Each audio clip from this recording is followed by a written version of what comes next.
আজি মোৰ সোণালী মুৰ্গী পোৱালিখিনিৰ ৬৬ নম্বৰ দিন আৰু ৬৬ নম্বৰ দিনৰ এতিয়া বৰ্তমান ৰাতিপুৱাৰ সময় হৈছে।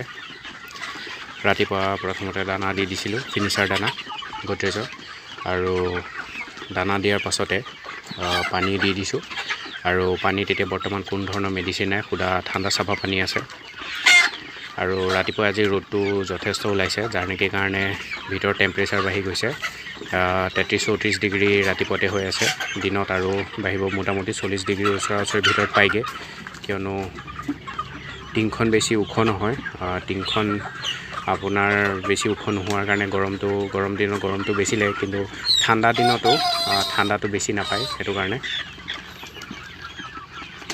বৰ্তমান আবেলিৰ সময় হৈছে।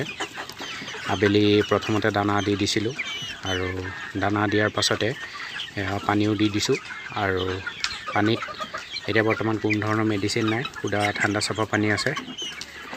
আৰু বৰ্তমান ভিতৰৰ টেম্পাৰেচাৰ 35 ডিগ্ৰী ওচৰা-ওচৰি আছে, যথেষ্ট গৰম হৈ আছে ভিতৰত। আবেলি হ'লেও ৰ'দ আজি যথেষ্ট দি আছিলে, সেইকাৰণে যিমান পাৰে গৰম দিনকেইটাত ঠাণ্ডা পানীৰ ব্যৱস্থাটো এনি টাইম থাকিলে ভাল হয়।